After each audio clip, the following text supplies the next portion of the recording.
we're going to be stepping through some recent work from the bank's education team. It's sort of a two-pronged presentation, so I'll first take you through some material on economic literacy, as Jackie mentioned. You might be aware that the goal of the education program here at the bank is to increase the size and diversity of the economic student population in Australia, and thereby ultimately support wider economic literacy in the country. But this concept of economic literacy, it's not one that's readily defined. So we've spent some time thinking about that. So I'll step you through our attempts to propose a definition on this concept, explain how we think it differs to financial literacy, and also articulate why we think it's so important. And then Alex, after that, will be stepping through a new set of resources, which I hope all of you will be very excited about. We've been working on these new teacher resources, and they'll entail detailed curriculum-linked lesson plans, lesson slides and activities with strong links to the economic literacy work. And then at the end, we're really keen to get feedback from you all and of course answer any questions on this work too. So as I mentioned, I'll begin by talking a bit about our recent work on economic literacy, and this work draws on a bulletin article that Jackie and myself co-authored, which you can find in the December edition of the RBA's bulletin. So I thought I'd start off by discussing the quite well understood concept of financial literacy, something I'm sure you've all come across in some way, shape or form. And the OECD defines this as a combination of awareness, knowledge, skill, attitude and behaviour necessary to make sound financial decisions and ultimately achieve individual financial well-being. So it's very much the ability to understand and manage one's own financial affairs, you know, being good with money, being good with a household budget, insurance, saving, spotting a scam, paying your mortgage. And another point to note on financial literacy is that its definition is very little contested worldwide. It's very clear what behaviours we're referring to when we say somebody is financially literate. Its study is very mature as well. You're probably all aware that in Australia we have government agencies devoted to measuring financial literacy, supporting financial literacy. In the Australian context in particular, the Treasury is responsible for the national strategy on financial capability, and then ASIC, of course, provides services and tools associated with this. You're all probably familiar with the Money Smart resources. And yes, many of you currently probably, I imagine, teach financial literacy content to your students across a range of subjects. But economic literacy is distinct from financial literacy, and we think it's a much wider concept. So in a high-level sense, and we'll get to the specific definition later, we can think of it as encapsulating somebody's ability to understand their own situation and maybe understand those aspects of financial literacy we just mentioned, but it's also someone's capacity to understand the broader economic context that they're operating in and the situation of others as well. And I think this is probably best illustrated with reference to a few examples. So on the one hand, a financially literate person might understand what an interest rate is, how that affects their mortgage repayments or their other business loan repayments. A financially literate business person might be able to manage their inventory, their prices and their sales to meet demand in the particular market that they're operating in. A financially literate person might also be able to, manage their tax affairs. But on the other hand, an economically literate person would understand these things, but probably also things like why the bank is raising rates and how that affects the wider economy. Why do we even have a market-based system, and why might that function better than central planning, say? And on taxes, in addition to being able to manage their tax affairs, maybe an economically literate person can also understand the context of the tax system and what might be the costs and benefits of changing certain tax rates or what activities we're taxing as a nation. So clearly some quite notable differences between the two concepts. As to why we care about economic literacy, for one, an economically literate person can make much more informed economic choices. This is good for them as an individual, of course, but also good for society at large. They can also better understand the world around them They can follow developments in politics, in policy, in the news. They can grapple with what's being presented to them. Of course, an economically literate person is also probably a better place to influence the public discourse, participate in the national debate, influence the actions of government, hopefully also to the benefit of society at large. And also, importantly for individuals, individuals face a really large range of economic decisions in their daily lives, from really big ones like who to vote for to more sort of, smaller day-to-day ones. And, assessing so many economic decisions, this can't be readily purchased or outsourced to an expert. So we think having these skills and this knowledge is very important.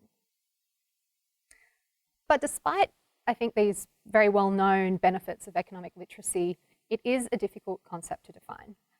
For one, as you're all aware, economics incorporates such a wide range of concepts. Micro, macro, quantitative, modelling stuff, qualitative spheres, economic history. There's such sheer breadth in economics, and so how would we choose what concepts underpin economic literacy in attempting to define the concept? And context matters as well. So, for instance, surely you might think a consumer should be considered economically literate based on different characteristics than, say, a business person. So arriving at a common definition is quite tricky.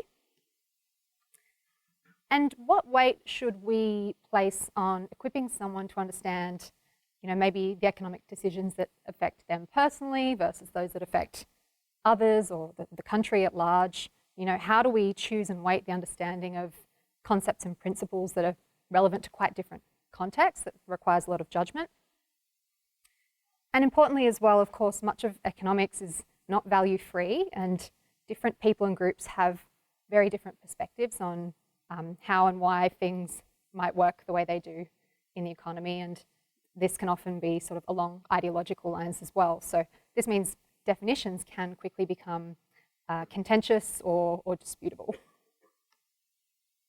But we push on, so we do need a working definition of economic literacy as the first step really in this mission to sort of explore economic literacy in Australia in more depth. How could we go about trying to measure economic literacy in Australia or even try to improve it without first being able to define it? So our approach that is detailed in the article that Jackie and myself wrote, our approach to arriving at this definition involved examining how literacy is defined in other fields like English, maths, as well as assessing the literature to see how others throughout time have sought to define economic literacy, whether that be in academic articles or prominent macro or modern economics textbooks, and also looking to define standards that we can find from education authorities in other jurisdictions, and the US is quite important there. And so in looking across all of these sources, our aim was really to just find the most common ground that we could to arrive at a short, accessible working definition. And this is where we arrived. So someone attains economic literacy if years after they have been taught, they can apply the 4 essential principles of economics in situations relevant to their lives and different from those encountered in the classroom. They'll use these principles as the basis of economic analysis and decision making, and they'll understand the basic aspects of 7 core economic topics that explain the economic system in which they participate. So you can see that in blue there, we emphasize the importance of knowledge and skills that can be applied outside the classroom in different contexts and throughout one's lifetime. And this is a really important feature of definitions of literacy in other fields. And you can see as well in green that we have clear criteria for an economically literate person's capacity to apply specific analytical skills or principles, and we mentioned 4. And we also mention sort of 7, the minimum level of economic knowledge or topics that an economically literate person should be able to grasp. And so on those 4 principles and the 7 topics, we might think of these as sort of how we want you to think and what we want you to know about. And they're listed on the screen there. So just starting with the principles on the left. So these are very much the tools of thinking or the analytical skills an economically literate person would have. And these were defined by two contemporary, quite famous macroeconomists, Stevenson and Wolfers. You might be familiar with their textbook from 2020, Principles of Economics. And on the principles themselves, these will be very familiar to you all. Of course, you know, the role of cost-benefit analysis in shaping decisions, that the true cost of something is the value of the next best alternative you give up, opportunity cost, that questions around quantities are best made at the margin. And the last one, interdependence, is just referring to the fact that the best choice in a situation will depend on your other choices, choices made by others, developments in other markets, and expectations about the future. So on that last one, for instance, because I know it's not as common as the other three, but you know, a good example of what you might be teaching in the classroom that relates to this is the interdependence of sectors in the economy, for instance, that they're all related. So that's the list of core principles we've embedded into our definition. And as to why we chose this particular set of principles, there is a very long tradition in economics of identifying core economic principles by many eminent economists throughout time. All of the most famous professors have written textbooks often entitled Principles of Economics to sort of influence the discipline over recent decades. But as the field of economics has evolved to include a greater understanding of human behaviour and a bit more of that behavioural economics sort of flavour, Stevenson and Wolfers, who highlighted the importance of these four in particular, they argue that there are really just these four core principles that are truly foundational and that can be applied to almost any economic decision. And the benefit, of course, as well of a small number of principles is the power of simplicity, and that these ones in particular draw on human intuition. And then on the 7 topics, again, all areas that will be very familiar to you. These were defined in a 2002 paper by Hansen, Salimi, and Siegfried, who are academics very heavily involved in debates in America about sort of creating criteria and content standards for measuring economic literacy. And across all of the other sources we examined as well, these overlapped to a very large extent with what else we could find, pointing to a lot of common ground in their relevance. So this is going to be an ongoing area of work for the bank now that we've we've proposed a definition of economic literacy. By no means is this debate settled, and we're very much welcoming other ideas and other views. But now that we do have this working definition, our next step is going to be measuring economic literacy in Australia, probably beginning with some large-scale surveys of the public. So I hope that's given you a good overview of some of our thinking on the concept of economic literacy. And I'll hand over now to Alex, who's going to step through an example of how these notions of economic literacy might be brought to life in the classroom. For those of you that weren't in the previous session, that prior to working for the bank, I was an economics teacher for a long time, and up until October last year was in the classroom. So I've been working with the bank since October, and part of the focus has been on creating resources, and that this has tied in very closely in terms of this work on economic literacy. So we're going to take you through the process and show you a bit of a sneak preview of the stuff that we are developing, what it looks like, and how it could help you in the classroom as well. That for a little bit of background, that the bank is focused on developing teacher resources, and that this has traditionally been in year 11 and 12, but more recently has grown to include year 9 and 10, which is really important in creating that pipeline for more students. And we've looked at the decline that has occurred across the country. And that what we are looking at here is developing a suite of resources that are focused on developing economic literacy. So building on these ideas and concepts, and then helping teachers to help students develop these economic literacy skills and abilities. So that's kind of the bank's perspective. And what we also know is that teachers want access to more resources. So you may be familiar with this Grattan Institute study from last year that looked at the idea of more teachers having access to common shared, credible resources. And that from the survey that we could see that 90% of respondents said having this kind of material available to them would give them more time to focus on improving classroom practice.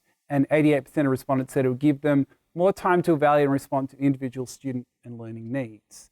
And that one issue that was also identified by Grattan was that teachers were looking for this stuff and finding it from all sorts of sources, some that weren't completely credible in terms of their perspective or vetted by teachers.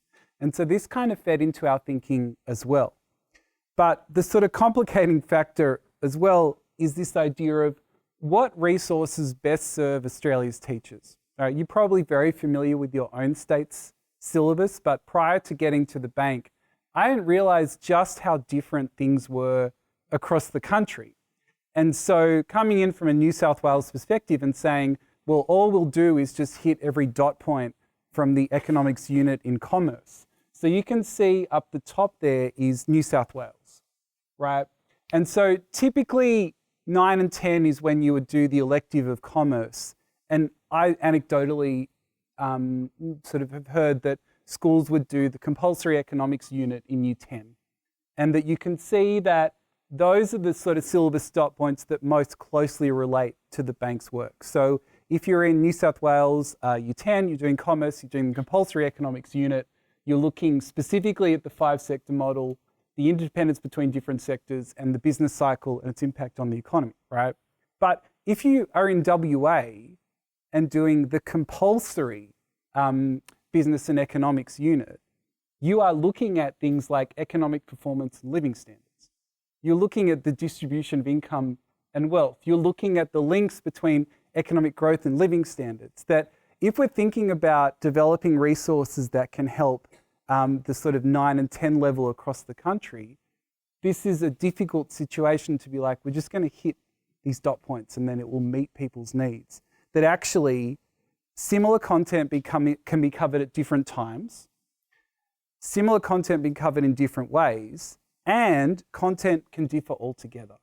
So there's a real lack of consistency across the country. And then you've got also the complicating factor that you've got an Australian curriculum, some states that follow it, some states that adopt and adapt in terms of their approach to it as well.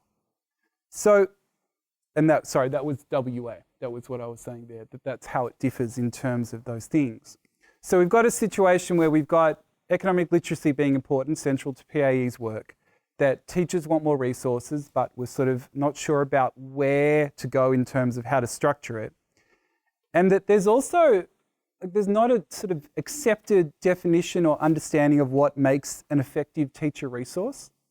That I think as a teacher, you're like, I know when something works, right? You can see it and you'd be like, I get it.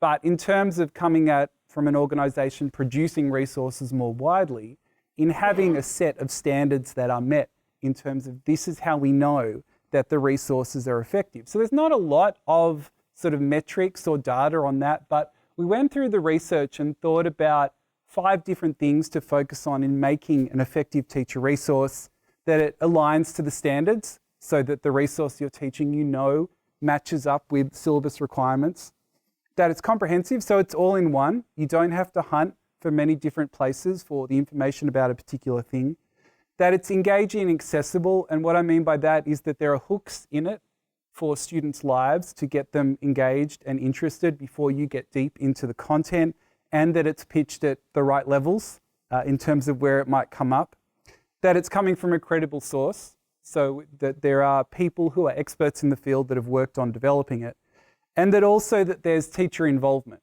so that you know what it's like when you get a resource that a teacher has not been very closely involved with creating it. I think that we all have experienced that, and that to have a teacher teachers that are involved in vetting, going through it, making sure that it works, that those are the kind of things that we thought about in being effective. So we take all that sort of step and we think about going from a sort of strongly curriculum-based approach, so where there is that lack of consistency across the states, and from the RBA's perspective, the bank is working across the country, that, as you know, curricula is subject to change. So you extensively deal with one dot point, and then the review comes in, and then you have to do it again. And the other thing we thought about is, where is the bank's strength in developing content? Is it about those individual classroom level dot points, or is it about economic concepts, principles, ideas, those kind of things? So what we did was we decided to marry our work to threshold concepts, a term that Christine Dowd has used in terms of her discussions, and we really sort of hung on to that. And then we thought about this idea of developing resources that dealt with core or threshold concepts that arise in syllabi nationwide. So rather than dealing with the specific requirements across the state, what are the common things that come up? And then how can we link that and show where that comes up in terms of state-based syllabi? That was the kind of shift in terms of where we would go, and that the support is being provided in this kind of dynamic document that says, this is where it's useful in your state. This is where it's coming up. So the next thing in the sense of is like, okay, great. So you've moved from curricular focus to threshold concepts. What are the concepts you're going to use? Right? What are those being decided? So what we did was we continued the work in terms of economic literacy. And as Maddie set out, the 7 topics, the 4 principles in terms of that top box. And then what we did was we went through all of the junior syllabi nationwide, all the senior syllabi nationwide, and tried to pull out some of those core economic concepts that would come up again and again. So it's not perfect, and that it's described in different ways across different states, but really looking at those kind of threshold underlying ideas that come up again and again, and providing that in a sort of a more holistic way, rather than sort of the specific way an individual state might look at it. So we wanted to develop that process, and each resource will deal with a range of related concepts. So I'll take you through how the resources will be structured. So what we are doing is we're starting with what we're calling the teacher guide. And I'm going to show you some images of it for a topic in a second. But the idea is that on the first page of this teacher guide, you have like a 3-4 paragraph overview of the whole story about this concept, right? So say you are teaching out a field, or you're a bit unfamiliar with something, you get the whole story, very short thing. This is what it's going to be about. This is what it's going to take it through. These are the key things that are going to be hit. Then what we've done is we've divided it up into 3 separate things. So the first thing is called sparking thinking. And I'll show you an example in a second. But basically what it's doing is it's giving students experience with the topic or the concept without introducing the topic or the concept yet. So I'll show you how that works. But it's sort of like getting them to think about it rather than coming in and saying, for example, today we're looking at the economic problem. The economic problem is this. From there, we go to the actual definition of the content, so the underlying economics, which is sort of a more traditional, this is what the concept involves, this is how we define it, explain it. And then the third part, applying the economics, is then taking the initial thinking and then taking the actual economic concept and applying it to unseen problems.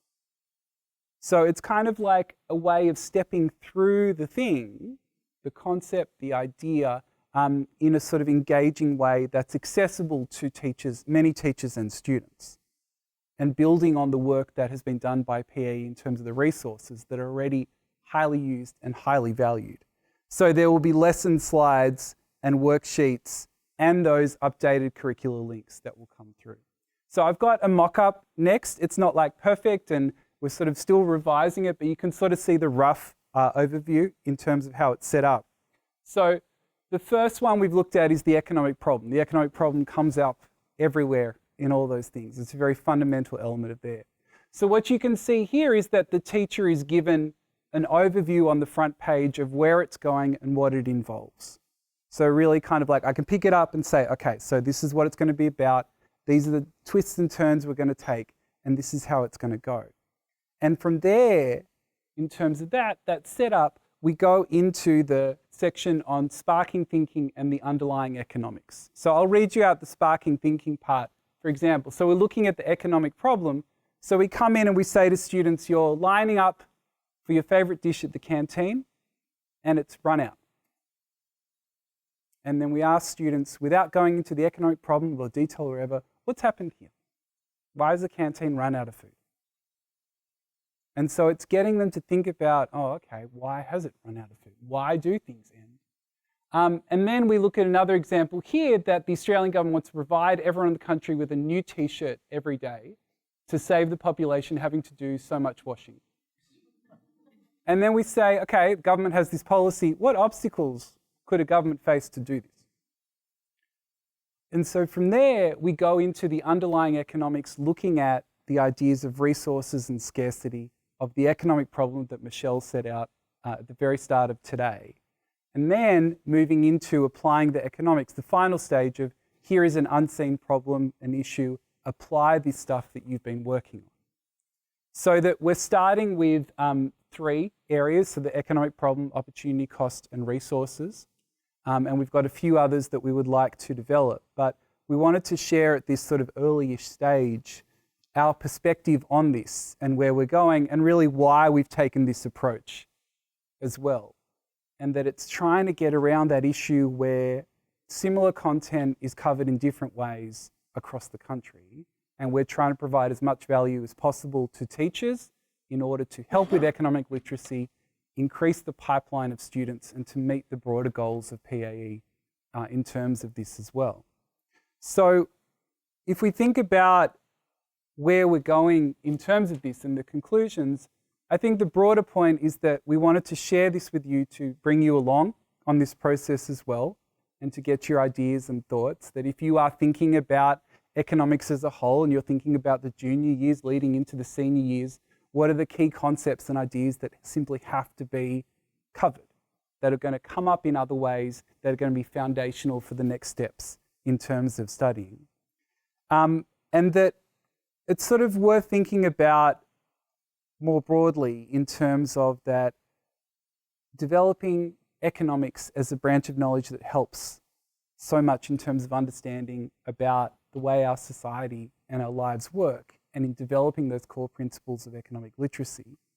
As our Nobel laureate George Stigler reminds us, the public chooses to speak and vote on economic problems. So that imparts responsibility to us all here today to ensure that they're better equipped to do so in terms of what they work at and in terms of what they learn. So in order to takeaways from this session before we open up to Q&A and suggestions and some ideas, that the bank is committed to understanding more about economic literacy and helping raise economic literacy in Australia, and that these new teacher resources and sort of our approach to it and all the elements they contain are another important step, building on the existing work of PAE, on the resources that you would be familiar with and use in supporting economic literacy with direct links to curricula around Australia.